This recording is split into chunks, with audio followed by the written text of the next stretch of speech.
Welcome to a Shot in the Arm podcast. I'm your host, Ben Plumley, and this is a podcast about global health and human rights. And in this special live stream, this is a quick take associated with AIDS and HIV 2020, the two conferences.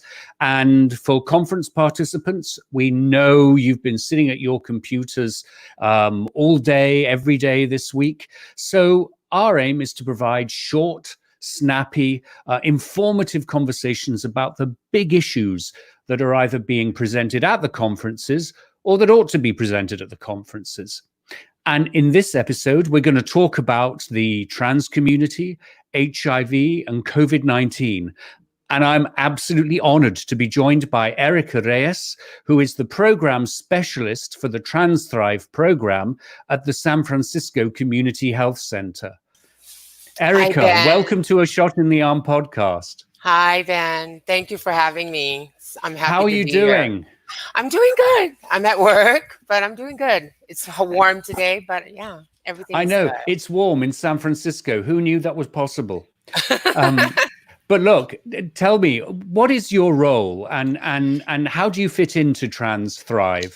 So I was hired as a program specialist and I work with TransThrive. So originally before COVID-19, we have an open space, which was open every Monday, Wednesday, Thursday, and Friday and Saturday. And then now everything's shut. So I'm doing I do support groups. I do a 50 and Fabulous. I do Asian and Pacific Islander trans and GNC support group. And also I do a trans feminine group, which was done here at the agency originally. But now I'm doing them virtual on Zoom. On Zoom calls. So a lot of the work has become virtual. Are you finding that you and your team are still going out into the community? Are there still is there still outreach work that you feel you need to be doing? You know, that's a good question. So I mean, originally, there was Divas, and that shut down. And I haven't. I mean, my boss has been suggesting I go to Power Exchange, which I haven't yet, but I don't know where the ladies are going really now because there's no place to go to anymore. You know what I mean? And I mean, there's ladies that are in the Tenderloin in the evening that do their thing in the evening. But where the girls are, going to, I'm not sure where that is.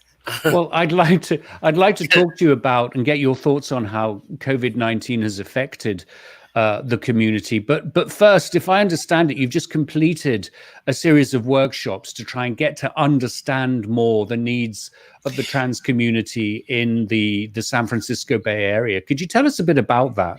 Yeah, so it was a collaboration with SFDPH. It was part of the Ending the Epidemics thing that they were doing. And so what I was doing, I was having ladies attend a Zoom group, a focus group. I was having anywhere from 3 to no more than 6 ladies at a time. And we were just talking about HIV, their experiences of getting care for HIV, Hep C, and STDs in the community. And also they were sharing experiences of, other trans women that they knew, their experiences. It was really good. We got a lot of information. And so what we're doing with the information is I turn it in and they're supposed to take notes and kind of reformat the focus group that I did. And I'm supposed to do it again with the new questions, with the updated data that I collected from having the focus group with the ladies. And is the aim to improve the quality of services that is offered by the San Francisco Community Health Center, or get a better sense of what the needs of your clients are? It's everyone in general, because I mean we're the main ones, but there's other agencies that are providing trans services, and so pretty much it's just an overall, what do we have? What services do we have? And what are we lacking? Was pretty much what we were talking about, and also talking about contact tracing was another topic that was part of the focus group. But like a lot of the things the ladies were talking about, are we on that part yet? Are we talking about that yet? Was a lot whatever you like. Okay. So a lot of the ladies were really specifically talking about having only trans-only spaces run by trans and GNC folks. They want a transgender GNC community center, making shared spaces for TG and GNC clients and visitors. Also to allocate more money for TG and GNC only housing units. So, Erica, let me just stop you there and ask a question, which maybe some of our viewers and listeners won't know. GNC, what does that stand for? Gender non-conforming. So it's the same as gender non-binary. So they do not identify as either male or female. So that's what that means. Also, they wanted... let's see, create more programs for TG and GNC clients, such as mental health. Mental health was one that a lot of the ladies were talking about, more mental health programs for trans and GNC folks.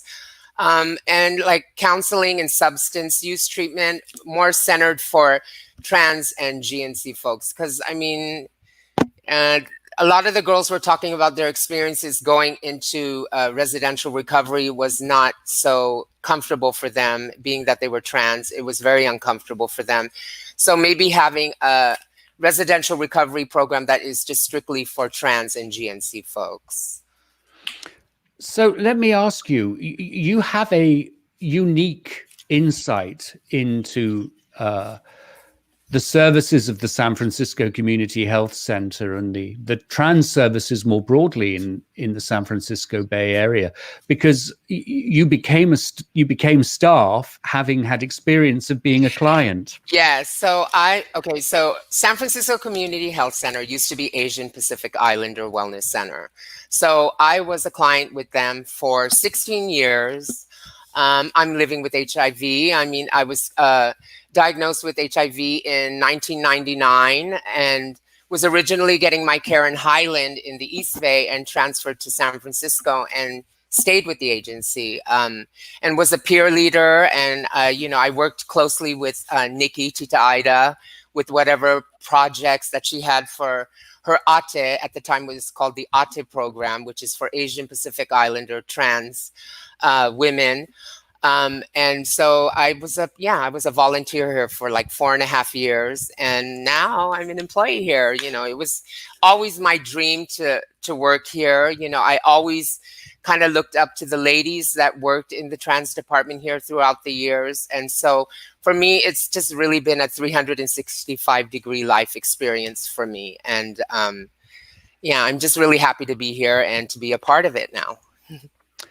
Now, so how has COVID actually impacted the way in which you've been providing services? And particularly, how is it affecting trans women? The ladies are really feeling isolated. They really miss the drop-in space that we used to have here 5 days a week here at the agency. They missed coming here. It was a safe space for them. There was computers. They can watch TV. We served food. It was a place for the ladies to gather and just, be together in a safe space. And, since COVID-19, they don't have that anymore. So a lot of the ladies are really feeling very anxious and isolated. And, they're talking about, drug, substance use and things like that comes into play when you're just isolated. You can't go out. You're indoors. Nothing's open. What's there to do? And so that's really what I've come across. A lot of the ladies really miss the drop-in space that we used to have here in the groups.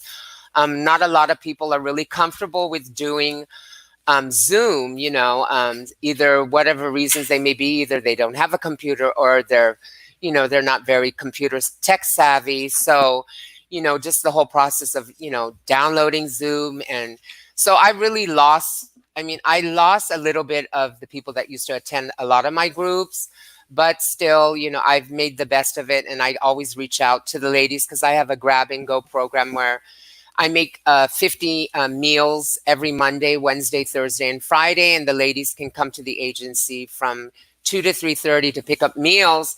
And that's like my chance to really touch base with the clients and, see where they're at. And a lot of the ladies are really feeling isolated and very anxious, and it's just a really hard time, for the community, really.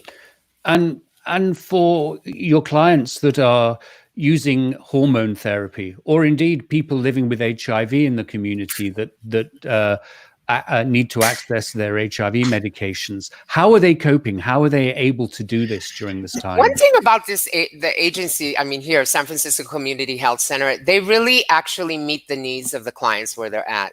Some clients come in, once a day to either pick up their meds. They can come in the morning and take their meds so that they don't miss their doses. And some clients come and pick up their, medications on a weekly basis, and some do it like on a month-to-month basis. But I think really, my experience, because, I used to always miss my doses of medication when I was out there because I was doing drugs, and, my lifestyle didn't really make it capable for me to really be responsible enough to wake up in the morning and take my meds and then take it before I went to bed. And so, really having that option here, I think is very helpful for clients, really, so that they can take their medications on a regular basis. A theme that's been coming up during the course of this conference, AIDS2020 in particular, is that there's a sense that AIDS service providers are really not very good at providing services for those that fit outside the box, if you like, of the traditional well-off white gay man with health insurance. Yes. And I just wanted to get your thoughts on this and to see, is that an experience that you've seen, and how are you addressing it?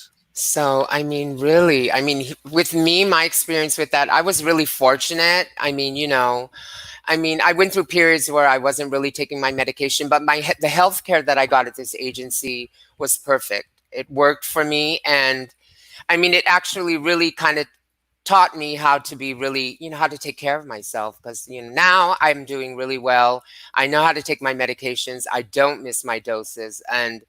But I know it's, my experience is not going to be the same as others, but for me, my experience here was really good. It's really the key thing with me is for me was when I have an appointment, I have to show up for the appointment on time, especially when you're coming to a health center, It's like you being late, you're taking up somebody else's spot. That's somebody that could have showed up on time. And so really,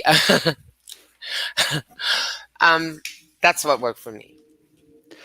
Well, how would you describe the sort of particular needs and vulnerabilities even of trans women when it comes to HIV, and how can policymakers, really take that into account when they help establish programs? So, what a lot of the ladies were talking about in my focus group is that they really feel that when they're making these policies and dispersing funds for different programs for the trans community, the trans community have to be present at these planning, when they're making plans for this, they have to be at the tables when these things are happening. And a lot of ladies said that, they feel like a lot of agencies are lacking a trans presence in these agencies that are supposed to be supporting them. And they feel that if there was more of a trans presence, that they would feel more comfortable. It'd be more welcoming. Yeah. I suppose everything from how you're met at reception to the kinds of people who are providing services to you, the even to where you're reception area located. is like key. You know what I mean? That's like the first part of it, and everything has to go a certain way, or, people can end up feeling some kind of way, but it's really important when in the reception area, everything has to go smoothly. And, it just has, yeah. So you've talked a lot about sort of cofactors that run with HIV, mental health, housing insecurities, substance use and sex work. And, Erica, what advice would you give young people as they begin their journeys? How should they navigate all of these things? Oh my goodness. So when I transitioned, I transitioned when I was 15, and it was a different time. our positive role models were the very passable girls that were on hormones, that were standing on the street corner making the most money. Those were the girls that we looked up to. Those were our icons that we looked up to. But nowadays, you know, there's so many trans women that are in the community that are doing the work. You know, there's so many positive role models for the younger generation to look up to and strive to be. But yeah. So in conclusion, is there anything that we haven't covered for our viewers and our listeners? Is there one or two things, you know, that you'd really like them to sort of understand and take home with them? For me, I think it's really, I mean, okay, it would be really nice to have a trans run organization that's run by the trans community and GNC folks, and, you know, giving the services, you know, for the community. I think that's like something that I would really love to see in my years that I'm working at this agency. Something like that to come to be would be amazing, I think. Well, that's something to look forward to aspire to, and for leaders like you to work towards. Yes. Well, Erica, thank you so much for being on A Shot in the Arm podcast Quick Take. We really appreciate it. Good luck with all the work that you're doing, and thank you so much for everything you're doing, particularly with these sort of grab and goes for folks. I'm sure that makes a huge difference. Thank you so much, Ben, for having me. What a great opportunity. Right. Well, that's it for this episode. Thank you so much for watching and for listening. Remember, whatever you do, wear your mask. And this is a particular mask given to us by our friends at Pug Rescue Korea. So don't forget your mask. Thanks for watching, everyone. That's it. Okay.